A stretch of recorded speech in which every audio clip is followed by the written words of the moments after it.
some effects on this. Oh, let's turn those off. Oh boy. Look what we've got here. Look what we've got here. We're back here. It's Scott and Edie.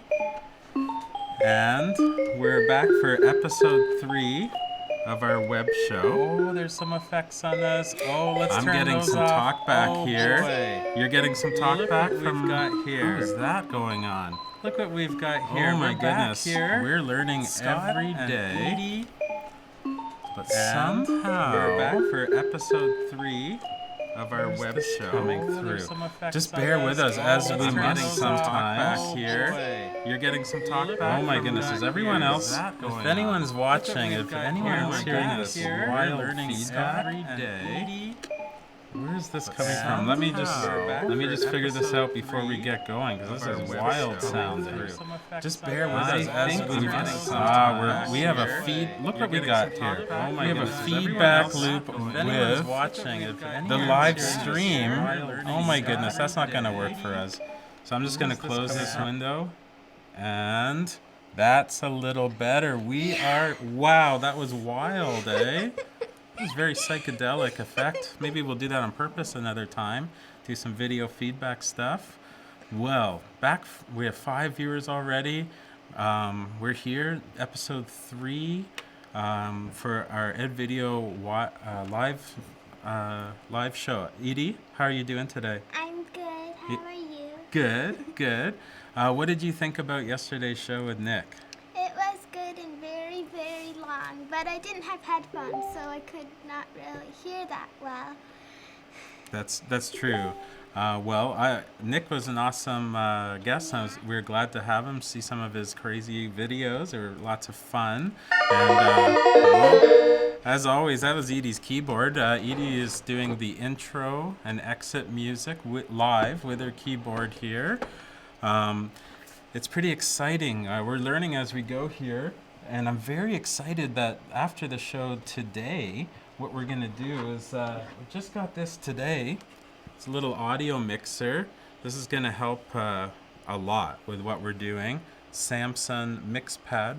We just picked it up safely today from Darren, the awesome person who owns and runs Guelph Music, downtown Guelph. He arranged this, even though they're not closed, but trying to figure out how to still maintain their business safely. So this is going to help so much tomorrow. We'll have our different channels feeding in here.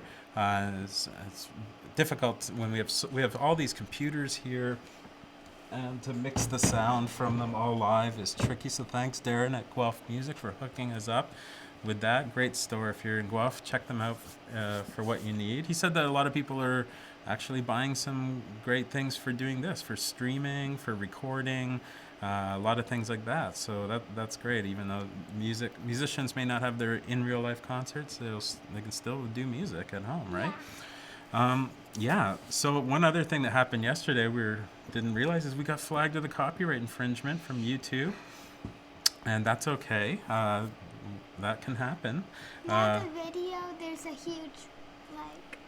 there's a part, it just got shortened a lot, and so now it's really weird because you see my dad's talking like this is gonna happen now, and then it just doesn't happen, and then he's just talking about it now. I know.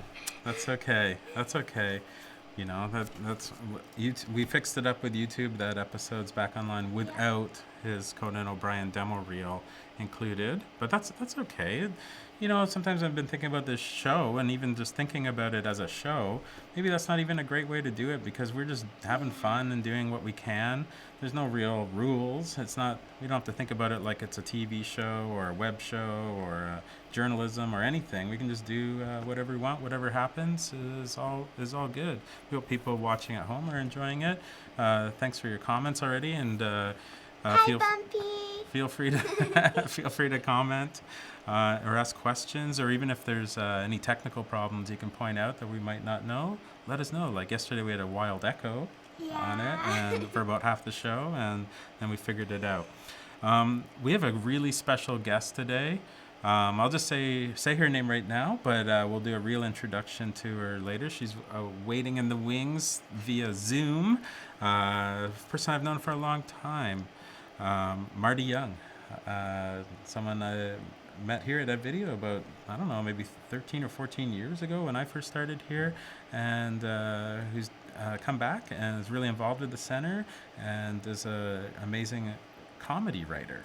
So we're going to talk to her about that. And I kind of have a little bit of a greedy reason I want to talk to her is I want to interview her about how to interview people because I don't really know how to do that. And I'm trying to learn it every day while we're doing all this tech stuff too. So we're just trying to get a little better every day and try to, if people enjoy watching it, that's great. Oh, hi, Nana. Oh my goodness. Got some fans, daily watchers. That's nice. And you can always watch these videos later. They're archived. So what we thought we'd do today is watch something really fun that My guinea pigs. some people have been asking if they can see Edie's guinea pigs. So Edie's mom and my wife Jen E. Norton made a very cute little video of them a few days ago, and she sent it to me last night, and we're gonna watch it. It's only about 2.5 minutes long, but you'll get a little introduction to two little animals that are very special to this person. What are their names? Felix and Peanut. Well, we might see that they have some nicknames as well in this video. Yeah. And then we're showing this because we have a really special announcement right after we watch this. And Yes. hopefully people will be interested in. Okay?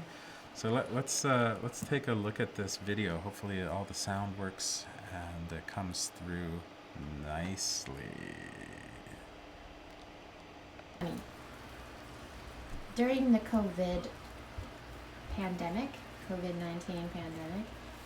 I got a we better find setup. comfort in making our guinea pig's cage super cute. Also, I've discovered that these guinea pigs are in fact honey lambs, or otherwise known as bunny chickens, Or chicken bunny. or chicken bunnies. Sometimes they fight. They don't realize that they kind of look like loaves of bread with ears, particularly this one. Hello. This one looks like a bunny.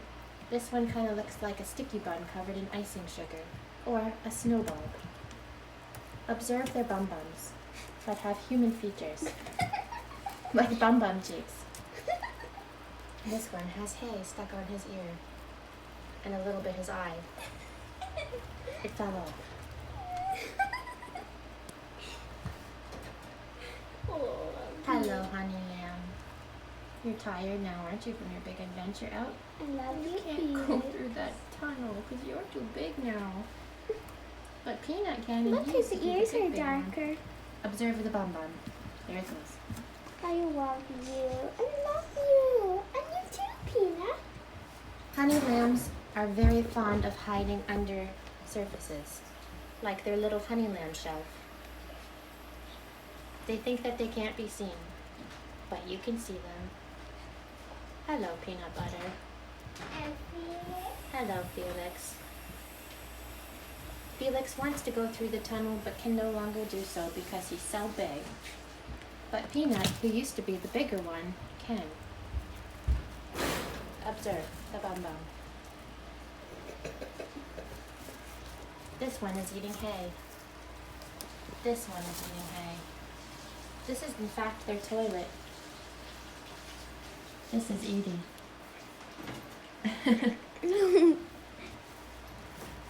This is a snowball. This is their water, but this is their water. But they like to have both because sometimes you want a bowl and sometimes you want that. Bottle.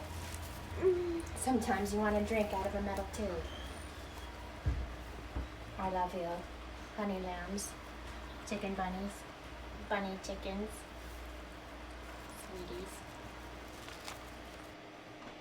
All right, that was hilarious. Thanks, Jen, for letting us play that video. What are your guinea pigs' names again? Felix and Peanut. And what's so great about them? They're awesome Why? because they are. I think they are too. I think they're adorable. Yeah.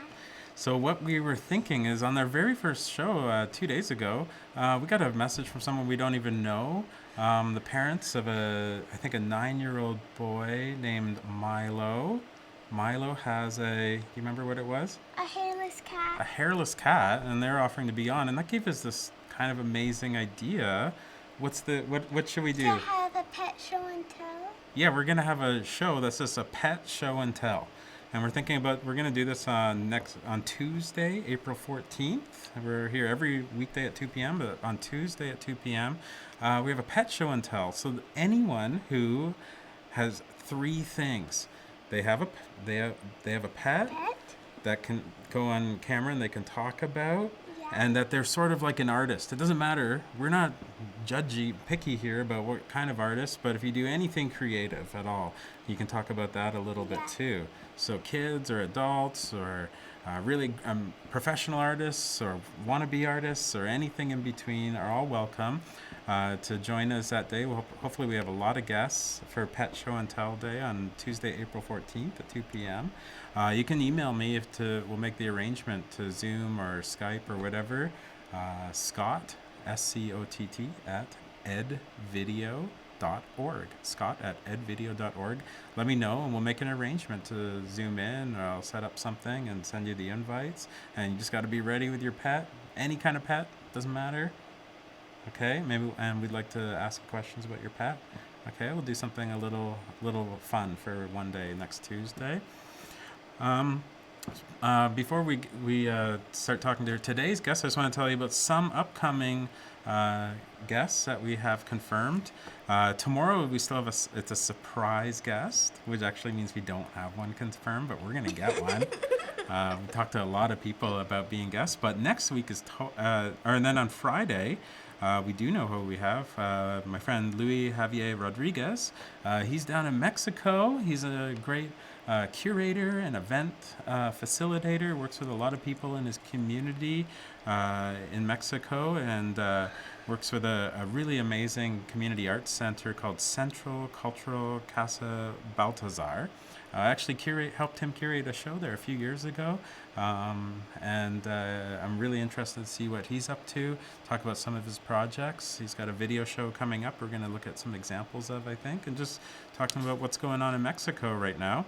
Then we just confirmed this morning our guest for this Monday, April 13th. It'll be Sharmishta Kaur, who's a fantastic artist. She's originally from India, now lives in London, Ontario.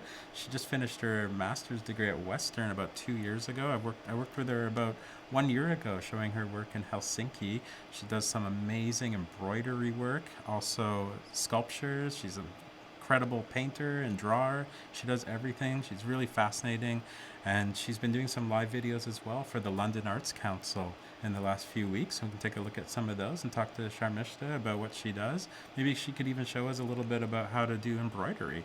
Love to do that. We've got all the time in the world here. Then, as I said, the next day, Tuesday, April 14th, is Pet Show and Tell. Then we have something originally had scheduled for Wednesday, April 15th. Fez Stanton, a video genius. But I'm going to have to bump him because I realized I double booked that day. Because what is Wednesday, April 15th, Edie? Oh, my mom's birthday. It's Edie's mom's birthday, Jenny Norton's birthday. She's turning 40.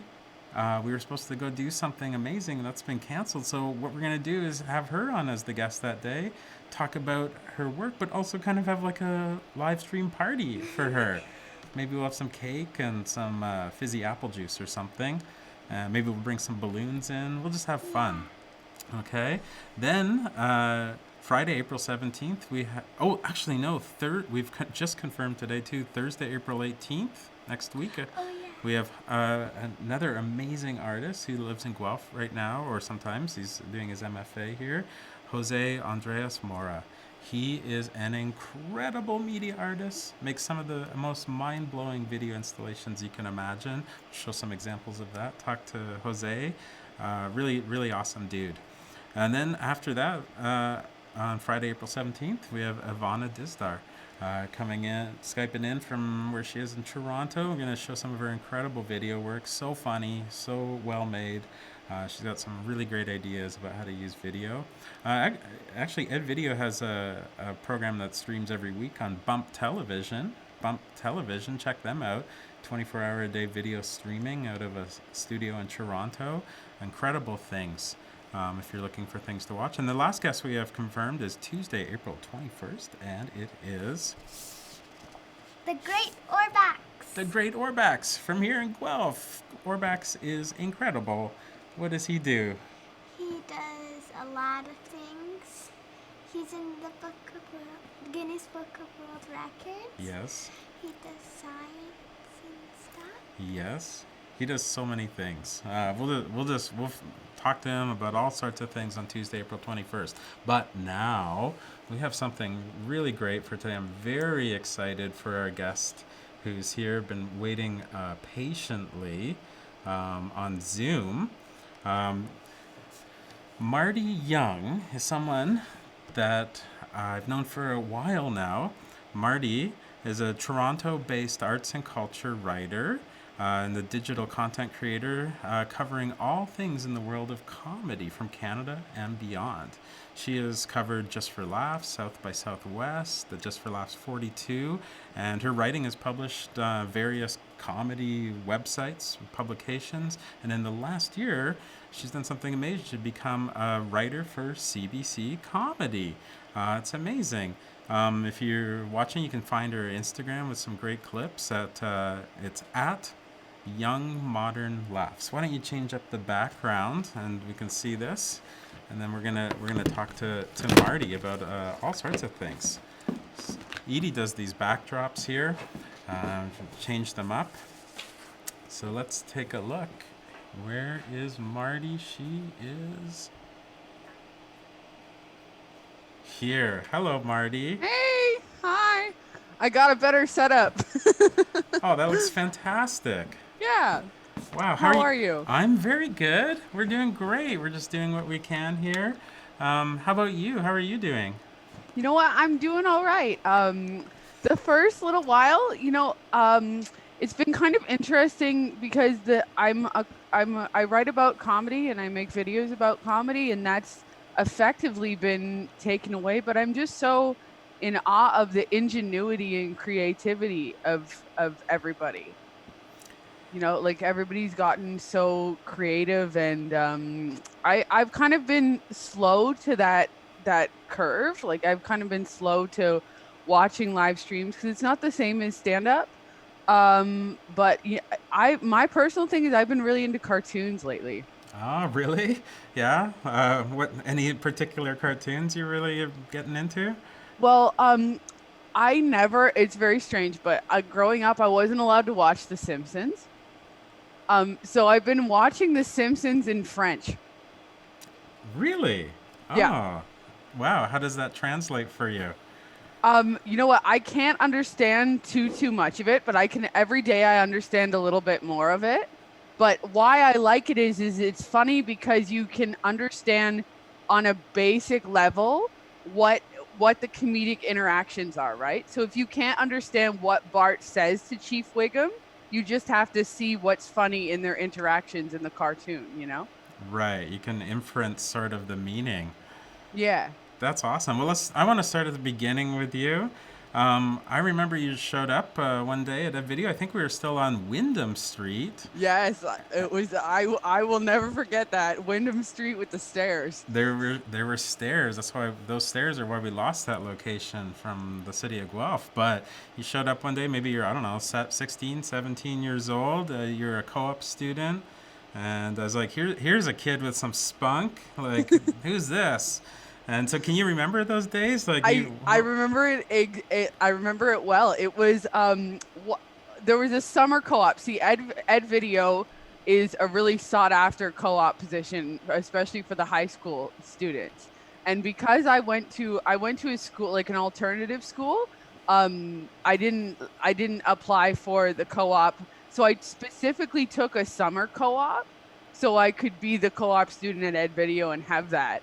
And so it was actually really fun to do. I think it was the summer of like '06 or '07, and it was just like a really great time. I remember it being so freeing to just be able to work on the projects that I wanted to work on, get a really good foundation of like the one thing that's always just been phenomenal is the access to equipment that Ed Video continues to still give that otherwise you would not get your hands on. So I just remember editing a lot. That was actually the summer at Ed Video that I decided to make a creative decision and not and get rid of Facebook. I got Wow. rid of Facebook as a yeah, because I remember I was it was eating up too much time from my creative pursuits as a co-op student. And I remember just being like, I'm gonna get rid of it for a week. And then it turned into I'm gonna get rid of it till the duration of the co-op. And then I just never got it back. That's wise. That's a very in the very early days of Facebook too. You're like a trailblazer there, as everyone's kind of quitting it now. But strangely, haven't really been super into it. But now I find with what's going on, it's kind of come back into a bit of relevance with people like able to chat, and no one's able to take their glamorous photos so easily on Instagram. Yeah, yeah, exactly. I still Yeah, it's just never been. Yeah, and what I found about not having Facebook is that it's allowed me. Yes, there is some things that I miss out on, but it's allowed me to make a more honest connection with people because in a networking situation, I'll be like, well, I don't have Facebook, and then they'll generally give me their number or some other like my social media of choice is Instagram and I create my content on. But I just remember when I was a co-op student at Ed Video, deciding that streamlined choice of my medium, and then also just getting like there was a lot of playful hazing that went on as a co-op student. And why I remember the stairs is because when people would return their equipment, they didn't want to take it up the stairs all the time, so they would just unload it at the bottom of the stairs and then proceed to take one thing up, say hi, like, exchange pleasantries with you and Liz, and then proceed to just be like, oh, can you help me with the other stuff? I'd be at my desk and I wouldn't know how much stuff it was. And then I was very fit going up and down those stairs that whole summer. That was when Reese was still working with the center. So a Oh lot of yes. they were working on a zombie movie, and it took on this sort of like Hitchcockian thing where Reese would just, because he wasn't that much older than me, he was like, we were I think a year apart, and he would just terrorize me. They would just come around with bloody hands and like throw blood on me, and like just it was fun to torture me. Well, a little trial by fire never hurt anyone, Yeah. probably. So then, like, I remember that well, and but then you like left, as people do. Like, I don't even really know totally what you got up to in I about know it 10 was years. It was like your lost weekend, and where did you go? well, the thing was, I, in earnest, rightly or wrongly, thought that I didn't want to be. I kind of stifled my creative spirit, and I thought I was going to go to, like, I was pursuing a career in private security. Really? Yeah, yeah. I don't really know. I remember I didn't get into any college programs with video, right? So I didn't get into Humber, and I didn't get into Ryerson, and then I kind of just I went to George Brown for fashion, and of course I didn't like fashion because it wasn't something that I had been interested in prior. Hold on, my cat is scratching at the door. 1 second. No, we can We're gonna roll with things like interrupt this that. interview so I can do my pet show and tell right now. That's okay. A little taste of what's to come on Tuesday. If you're just joining us, we're here with Marty Younge, comedy writer. We're just talking about her history at Ed Video right now. Oh, and now she's got her cat. Let's So see. Who's that? Who's that? This is my cat Macy, and she is such a suck. She's kind of feisty right now. Her hobbies include laying on my bed and laying in the sunroom and world domination. That's not. She of course doesn't get very too far on world domination. She just plans it while lying in the sun and lying on my bed. Wow. Um, Give her time. I like her because she has blue eyes, which is rare for a tabby. Uh, I'm not gonna put her too much. She's not having it. She is being a diva right now. I'll That's let her out. that's fine. Wow. Wow. Yeah. So then you didn't go to Ryerson for fashion. So she can go lie in the sunroom, no doubt. So did you go to Ryerson for fashion or no? What did you say? No, I ended up going to George Brown for fashion, and then I dropped out after a year. And then I just decided that I was going to go into private security. And my intentions in that were kind of they were very like they were just very ill-fated, like well, not ill-fated, but like kind of I liked the fact that it was just as simple as I thought it was cool to go into an industry where there wasn't a lot, that it was a very much a male dominated industry. Mm-hmm. I could just get a career without going. It didn't require a full college program. It just required a certification in security. And I honestly thought it would be really cool to be an armed guard. Really? Yeah. Yeah. But what? So It didn't happen though. You didn't do well, that? here I was working towards it, right? I went and I got my security license, and I was working at various jobs in security for a while, in the early 2010s, and then I was working at a high end condo, and that was kind of where I realized it was like my favorite. I was very good at that job because it didn't require me to be very mean. When you start out in security, the jobs that you get are like being a bouncer, and I wasn't a very good bouncer. I got hit in the head twice, and like it wasn't because I wasn't mean enough, and I would give people the benefit of the doubt, and then get hit in the head. Wow. Um, so anyway, I just realized why I liked my job in working the front desk of a condo was because I liked people and I liked hearing their stories. And when I was at that job, I was always very cognizant that I was the first person somebody saw when they came home. Mm. And so I always tried to remember that even if I didn't have to, I would always just be very personal, and that was what really stood out for me. And that was when I really started to become fascinated by people's stories and just kind of the news of what was going on in the condo in the day. It felt like a movie, in a very mundane ways.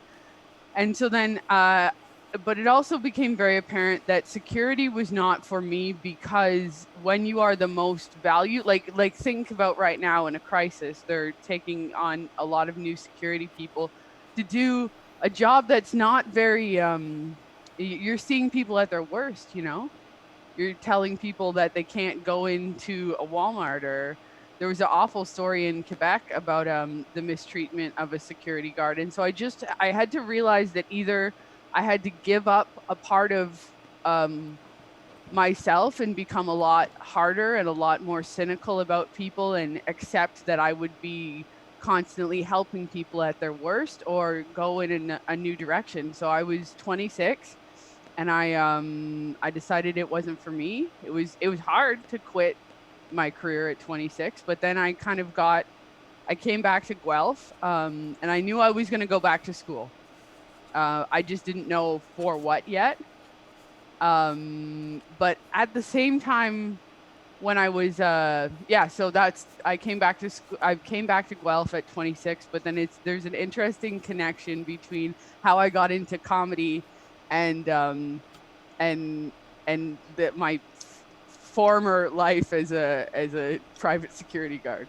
Really? How did that work? What was the crux Okay. of the change for you? So, because it was as I said, like I won't mince words with you. I found it was a very male dominated industry, and also it was an industry where well, so basically, the person who had a wife and kids and like a fiance and a baby on the way, he got nice normal shifts. Like he got day shifts, and because I was the shifts that I got put on was from 11 p.m. at night till 7 a.m. in the morning, and that's no place for extrovert. Like it really started to wear on me the way that night shift can wear on a lot of people. um, and so the only day I got off that was normal was Sunday. And it started to really wear on me, and my days were my nights, and I didn't see anybody for, well, I didn't see anybody for like a long periods of time.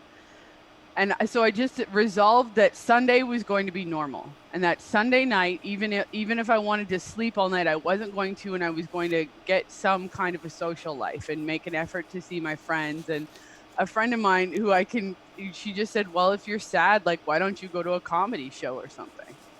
And it was as simple as that. And so I looked in the paper and I found this sketch comedy show called Sunday Night Live, and I started going to Sunday Night Live like alone. I just started going alone, and eventually the cast members would like they'd all hang out at the bar afterwards, and I started talking to them, or I'd like say that sketch was really funny, and then somehow I'd been going for a couple of months, and one of the cast members gave me a huge stack. It was a bit. They took out a huge stack of these promotional tickets that they had to give out to people, and they said, "Here, come back as much as you want, and once those are done, we will let you in for free. Like, we like you." And so I started this Instagram called at the time, it was a different Instagram. It was just my personal Instagram. And it was just to kind of thank them for the free tickets. It was to like commemorate the sketches that happened, or like if I thought a moment was really funny, or I'd take a nice picture. Um, and then a friend of mine who was the head writer, who I had no idea would become like my best friend in comedy at the time. Like I look back on it now and I'm like, this is so wild. But he was the head writer of the Sketchersons, and he was about to leave to go to Halifax to get to California, as we all call it in the comedy scene, because in California you can go and write on This Hour's 22 Minutes, and that's a huge deal for people because it's a big writing credit that leads to other things. Like that's a huge credit to have. And he said to me, he goes, your content is really good, but you should just take it and make it its own thing, and not its own thing for just the Sketchersons, like just its own thing. So you're you, and he talked to me kind of about how to exist in the comedy scene. And so I came up with the name of my blog, of the new Instagram, because of this scene. One of my favorite movies when I was a kid was this movie called Superstar.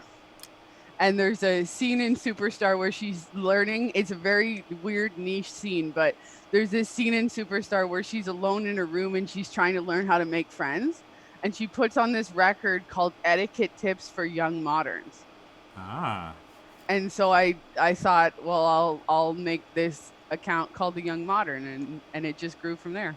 Oh wow, that's thanks for sharing that. I was kind of wondering because I first met you with a different name than Marty Younge, so I was always kind of curious where that came from, actually.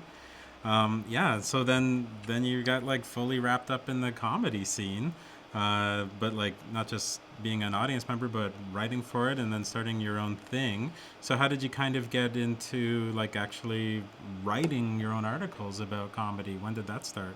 Well, it just from the Instagram, it became very apparent early on that I had to make a choice to be impartial about what I was seeing. I could not really become a performer, and I didn't really want to do that. So I think that's one thing that's always allowed my reputation to be to grow and become respected, is that I'm not also that there's no gains in I'm trying to do it and then judge other people. I accept that it's a talent I don't have and that I have never curated.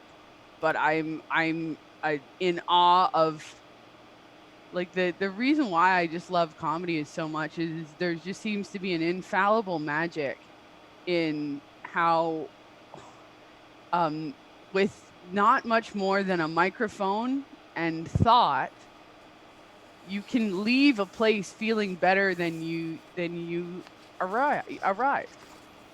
And that's what really one of the sounds that a lot of that like the thing about this tragedy that made it very just speaking like personally was more than missing my friends. I kind of was meditating on what I was feeling, and it was feeling lost because every other tragedy, rightly or wrongly, I go to the clubs that night and people get up on stage and they'll we'll either laugh about it, and then after we'll talk about it, and or maybe we'll make jokes that are like not great for everyone to hear, but we'll all be together and pick it apart and dissect it, and at the end somehow we'll be able to deal with it better. Except this time the headline was like stay home or you'll never laugh again. Right. And so but how it the transition came from writing, I knew that my I'd been doing the blog on Instagram for like a little while, and I was kind of at the point. I remember it was a big deal when Second City let me in for free. The first time I ever got comped for a Second City show, because I love Second City. I've been going to Second City on my birthday since I was 19, like since the Ed Video days. Mm-hmm. Um and so I had decided that I didn't want the work of learning how to run a whole words pictures website myself. I had decided that I wanted to be a contributor to other platforms that were already doing that and had accumulated a bigger audience. I thought that was the most effective use of my time because I do like writing is not something that has thinking and speaking my thoughts, like that's okay, but actually the physical act of writing and making sure I have punctuation and everything, it seems to exist in a different plane. And so that's where I couldn't just um write a whole bunch of stuff without some kind of curation and an editorial presence. So the writing, um the writing came first, and then did you sort of morph into doing the video interviews after writing? well the videos have become were something that I have been trying to do. I definitely decided that I wanted to make a video to expand my content into video, and that's what I am going to do and was doing before. But there's always so much. I'm so grateful to Ed Video for its. I like how at Ed Video you're not your ability to stay there and access the equipment is never contingent on how successful your project is. You guys are always very accepted if something doesn't work out or some footage doesn't see the light of day, and you can keep going. And I'm so grateful because there's been so many times where I've shot stuff and then I don't edit it, or the collective that I was working for falls apart or something like that, and I just keep going. And that's I think that if I had learned that sooner, but I'm glad that I've learned it now, that you just have to keep going. There will always be way more stuff that doesn't work than what does, and the stuff that doesn't work, you can't see what it's taught you, but it has taught you something.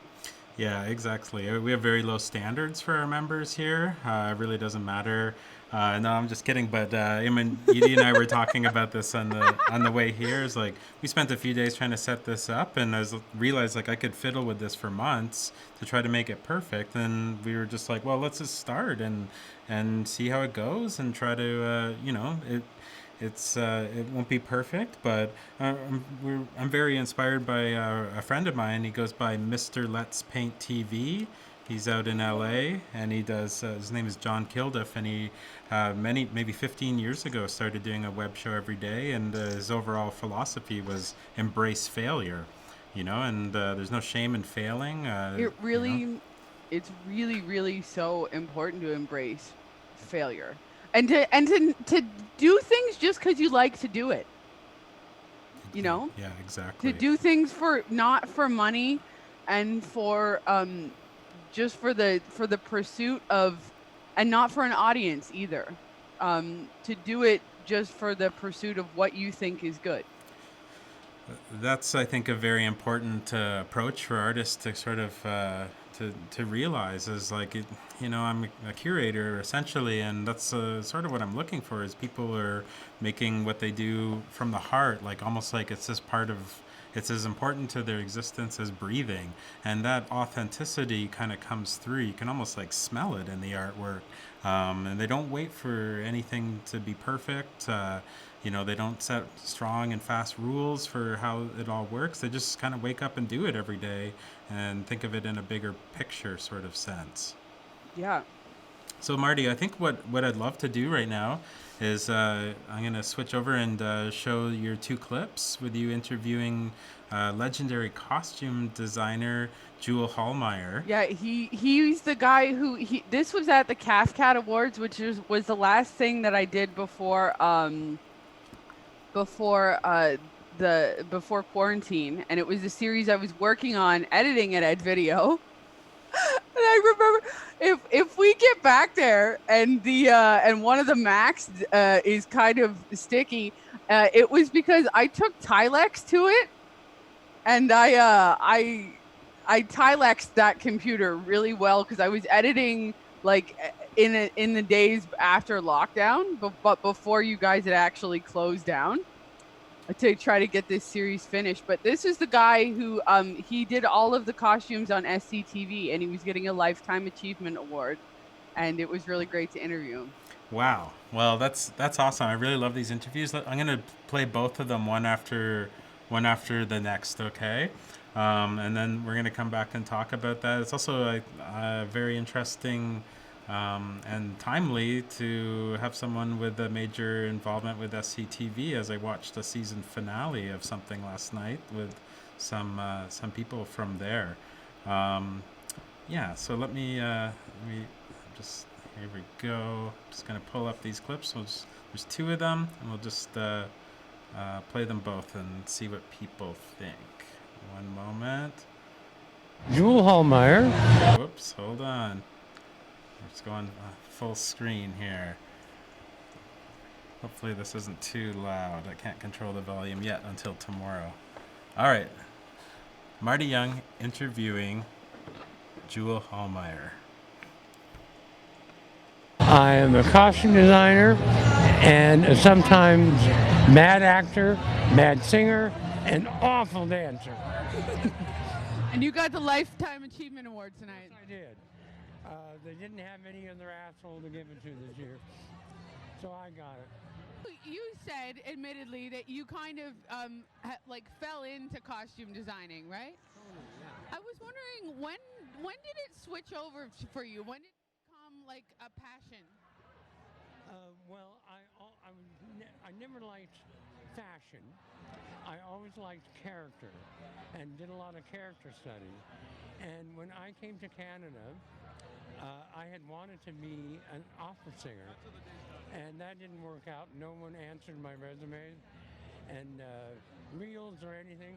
And I got a job at Malabar's, who had an ad in the paper for shipper. Yeah. And so I took that job, and I was just thrilled it had something to do with the theater. Yeah. And then started apprenticing for them. After 3 days, right? On the first day. On the first day? No, on the second day, because they had to send me home sick because I barfed on the first day.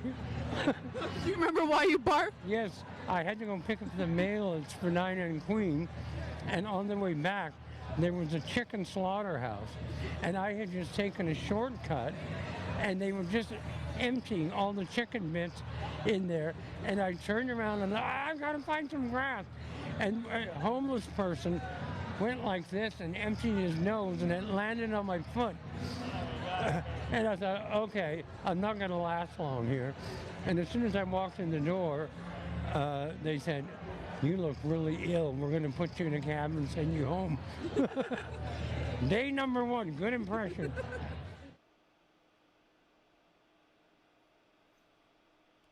All right, we're just going to look at the next one and then come back to you, Marty. Andrea Martin gave you such a nice shout out and said that she wouldn't have a career without your amazing designs, and I just love the iconic image of Edith Prickley on the wall at the Second City to this day. Do you have any stories about Andrea? Well, I have to be totally honest. Some of the most iconic costumes weren't mine. The original Edith, which she still wears today, was a character she had to come up with overnight at the fire hall. So she went to the Goodwill around the corner and bought some pieces, and she bought the hat. Catherine O'Hara's mother was there, had on the leopard skin jacket, and they had to wear a black skirt in the theater, so that became Edith. And Bob and Doug is another funny one. We were in Edmonton, I think we were setting up to do Ben-Hur or Vikings and Beekeepers or something. And all of a sudden they came in and NBC wanted more Canadian content. So 6 minutes because of our commercial. And so they said, Rick and Dave created these 2 iconic Canadian characters. And they said, okay, you got to do this. And I said, fuck you, I haven't got the show ready yet for 1 o'clock. And the crew was so nice, they all went home on their lunch break and brought in all their winter gear. Because I said, no way in hell am I taking time off to drive all the way downtown and find that winter shit in the middle of the summer. So the crew brought it all in. And I said, okay, I'll have that. And that became Mom and Doug. All right, there's 2 clips with Marty Younge. Andrea Martin gave you such... What am I doing here? Okay, I'm going to go back to Zoom with Marty, who's joining us live. There you are. That was awesome, Marty. What was that night like for you to be there when Jewel was receiving his award? Well, more to about how the actual content. When we were just talking about how your mistakes, you learn stuff from them that you don't necessarily see at the time. It was a collaboration that it was just this short collaboration that I had done with another creator that finally made it click. How my challenge was, I knew that I was going to take my blog, my content into video content. I just wasn't sure what kind of video content was best. I was like, how do I take these long articles, which is what I've been doing right now, combine them with the accessibility of my Instagram, and then I was with this I was collaborating with this other person who was a straight up YouTuber. They did YouTube. That was their thing. A great editor. Oh my God, were they a good editor? But never mind. And then it just clicked. I was just like, Instagram videos. The same thing that I had done for the Canadian Comedy Awards. That was the medium. And it was honestly like, I think about a year of knowing that I wanted to do video content and trying stuff and shooting interviews that were too long, too choppy, going and shooting stand-up for free just to like know the best way to frame comedians and to do that. And then that's when I arrived on that it was just needed to be these short little Instagram videos. That was a great night. It was that was a night where the publicists for the Canadian Costume Awards, they really gave me great access, and even though they didn't fully understand what I did, they were open to it, and that's a huge difference. And if anybody who is watching, who's in a PR position or like in a position where you're interacting with media or giving them access to stuff. It's like just do a little bit of research, make sure a person knows somewhat what they're doing, but know that all content is generally better than saying no, we don't want our stuff out there unless you're CTV News. I And I was agree. really, and that makes such the difference in how people can cover events when you are not adhering to all these restrictions that are placed, that are designed for mediums that aren't you. Right, right, right. Well, I mean, certainly the costumes are a major part of the characters of SCTV. And last night I just watched the series finale of Of Schitt's Schitt's Creek. Creek, and then I'm imagining you watched the little making of the final season, which was basically showing the cast crying for about half an hour, which was also quite endearing.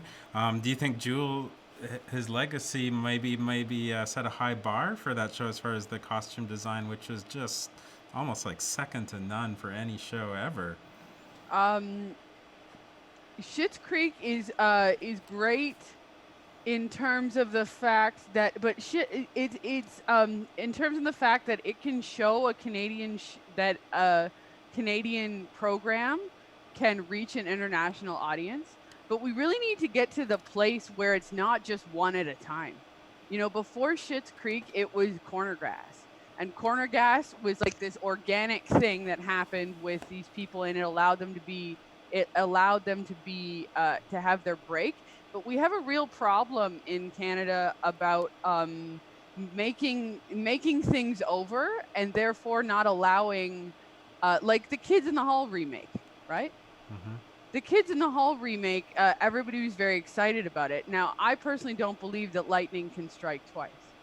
You know, anybody who's very excited about the Kids in the Hall remake, I point their attention to Death Comes to Town, right? which was a remake they did about 10 years ago, where they were trying to do a take on a Little Britain thing. And there needs to be a conversation, I think, about if they're just remaking Kids in the Hall, how are my contemporaries, who are the same age as the Kids in the Hall, when Lauren Michaels and CBC and HBO took that novel leap of giving them a show, how are we going to get our break? So that's my only criticism of Schitt's Creek is that it showed that those channels and distribution and that the budget is there. They just tacked it on to people who were a safe bet for them. You Right. know, because they'd already been stars in our country in their own right.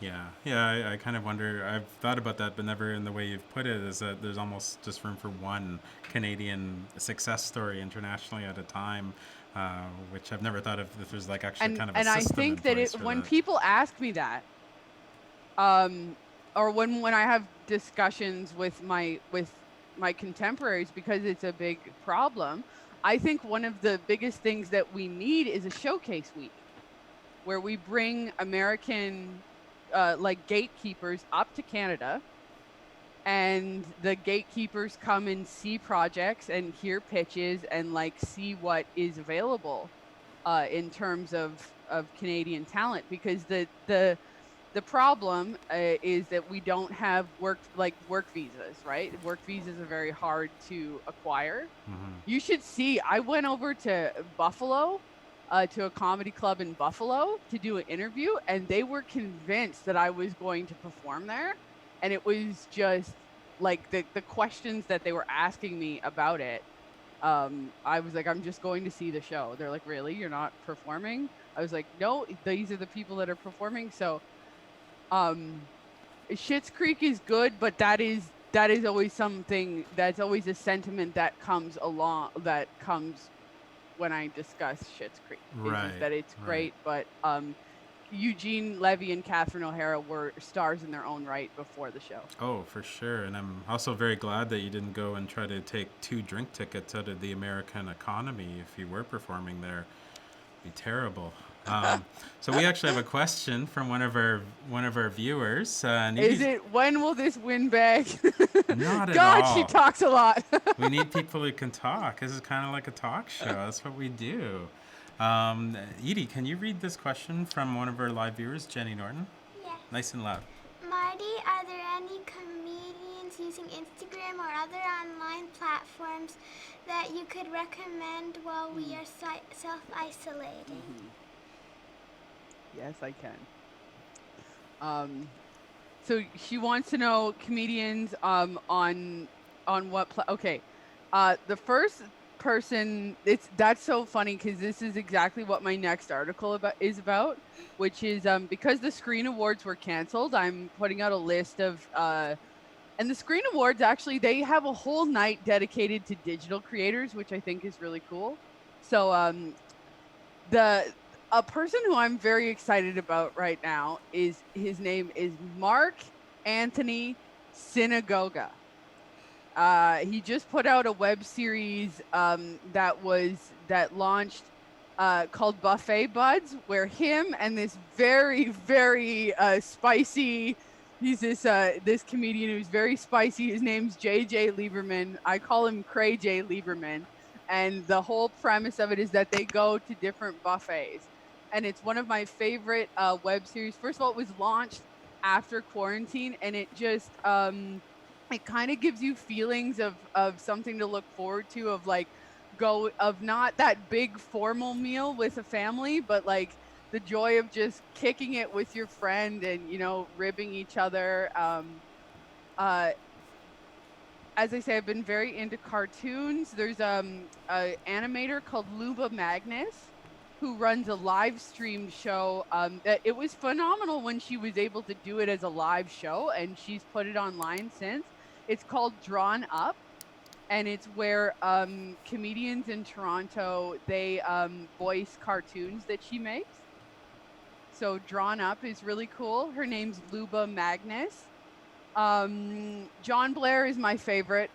He's the person who, as I said, told me to start my blog, and he is he's a satirist that has a complete lack of malice to his work, which is very distinctive.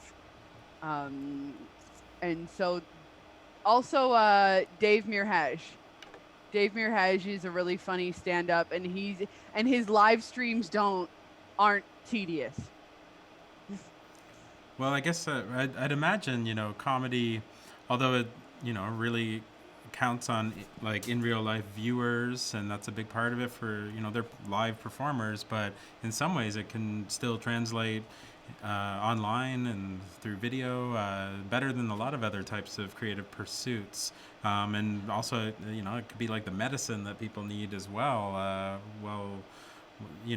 mean, what's going on in the world is very serious and, very traumatic. But there's always trauma and comedy have always been linked, and and it can work as a distraction, or you can't just scroll through news all day. Sometimes people just want to take their mind off of it. So I mean, I think it plays a vital part in what's going on right now for those who can adapt. Definitely, and I think it plays a vital part in staying sharp, because after this, historically, there will be a comedy boom. People will want to be together. They'll want to be laughing. They'll want to be being entertained. So there's no, I just hope that people in all creative pursuits do what they can, not necessarily to keep performing for an audience and they think that audience is online, but to keep their skills sharp and to know that we have no choice but to be uncomfortable right now, but that's not necessarily a bad thing. There's a great deal of good that can come in just embracing the hope that you will be better for having lived through this, even if you can't know how yet. So just to like, because I was really at first, I was like, I should be writing an article every single day about every new comedy thing that comes out. And then I was like, maybe I don't need to do that because that doesn't really serve me. Maybe it's about really taking the time to be like, let's explore some other types of comedy that I like. Maybe there's days where I don't need to think about comedy at all and I can just kind of meditate on the state of the world right now. But then in doing that, the article that I have coming out, I wrote one of these fast articles, And my editor was like, you didn't say anything. What do you really want to say? So that's my hope for everybody is that they just do what you feel serves you to keep your skills sharp. Yeah, I think that's a wise approach for anybody, whether they're creative people or not. It's like there's not as I counted back my calendar last night. I was like, this hasn't even been happening for a full month really yet, Yeah. and I was like, this is super fresh. Like, there's no judgment passed on people who can't just adapt within hours or days to what's going on.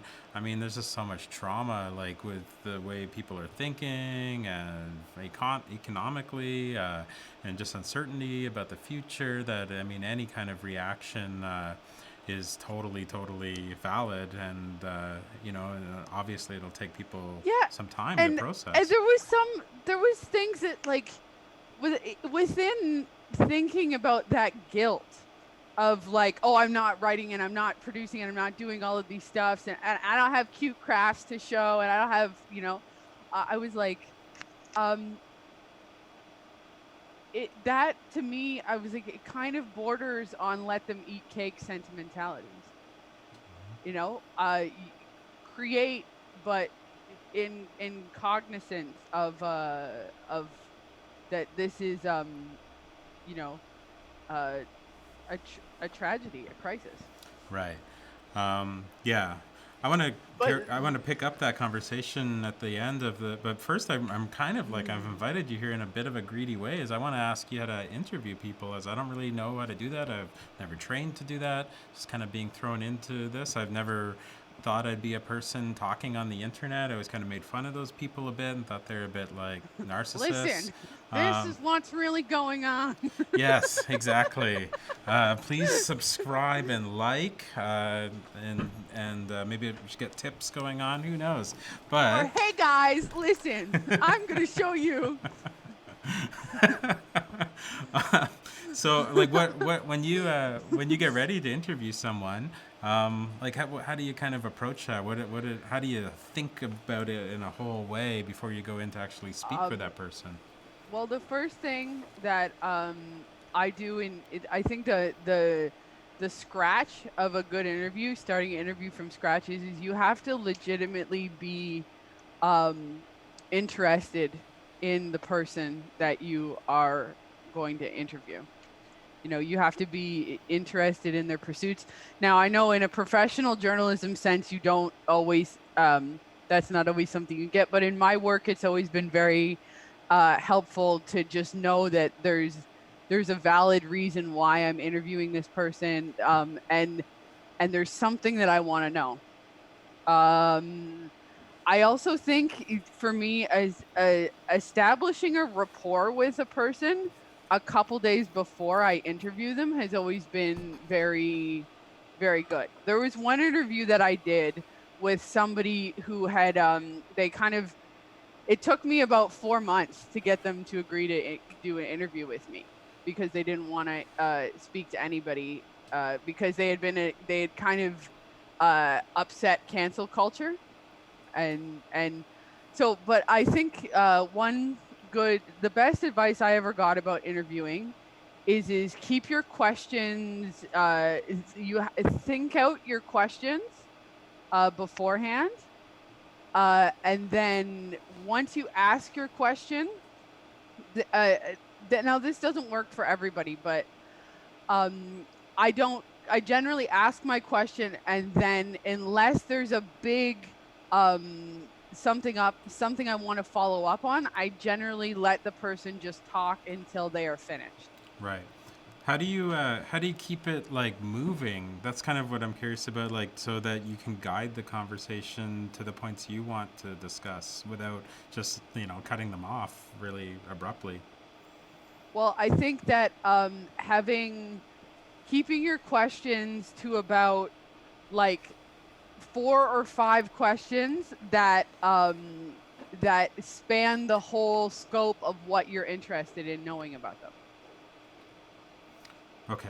And how do you balance out, really getting digging for a good interview, but not making your subject feel uncomfortable, or like like they're nervous, but to make it good for the viewer, like you want that goal that might be uncomfortable a bit for them to talk about. Do you think about that idea? Well, that goes back to establishing a rapport with, and this is something that in my work it's a luxury that I have as a print journalist, where I say to my subjects, I'm first of all, I'm a very on the record, off the record journalist. I know some journalists aren't, but I had a teacher who went to school, or he allegedly went to jail for defamation because he used a source off the record. And so I decided very early on in my career that I was going to be an on the record, off the record journalist, and that I was going to quote people perfectly. That I was going to try my best to quote people absolutely perfectly and stake my reputation on that. So one thing that I always do is I tell people, okay, we're starting the interview now. I'll only use stuff that you say in the recording, and by like if there's something that you don't like how you said it, and you know that you don't like how you said it, I won't use that. So it really is about it's and generally I find that establishing that rapport and making it clear what you want them to talk about, and then being very clear about what you will and will not use, allows for the best, because if they don't want to talk about it, they're not going to talk about it. And I'm not, I'm not a Washington Post reporter. I'm an entertainment reporter, Yeah. so I'm not, it's not my place to use those tactics.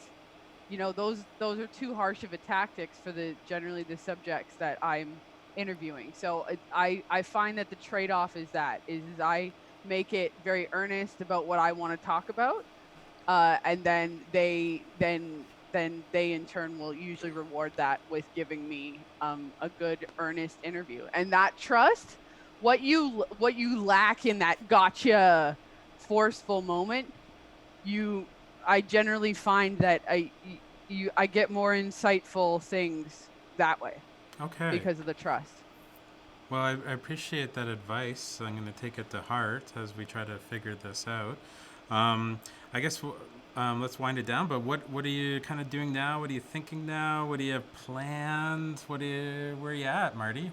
Well, I've been writing. I went back to writing for the time being in this quarantine, and so I've been writing for the blog or the site that I first started writing for, which is a site based out in New York called the Interrobang. And so I have a new article coming up there with I wrote about the new Louis C.K. special, because that came out. He released that on his site a few days ago. So that's the most recent thing that I have coming up. I've just been doing a lot of I've been working out a lot, and then just being kind with myself about what comedy stuff I want to write about. But writing and working out are my two main pursuits in this quarantine. That's awesome. And once my nails fall off, I'm gonna learn the bass. Oh, wow. Wow. These are good goals, I'd say. Get ready for the post-quarantine world. Well, sorry, I just have a little fidgety problem with my mic, my headphones being intermittent. There, I kind of hear it again. Can you hear it, Edie? But Yeah? Okay. I just really do think that surviving is more than just doing everything they tell us to do to not catch corona. Surviving is living with joy and hope in your heart that we will be better for living through this. I think those are very wise words, and a lot of the reason we're trying to do this is to get positivity out into the world in ways that we can. Give people something to look forward to, and to make people realize, this will end at some point, although the world may be somewhat different for a while. What we remembered just a month or two ago will come back, and to be ready for it as well. And it'll change a lot, but my real hope is that it's a reassessing of values and the way we think and we live, and maybe we can, although there'll be a lot of terrible things that happen, maybe those who get through it can be better people in some ways. Yep. Yeah. I really do believe that is that's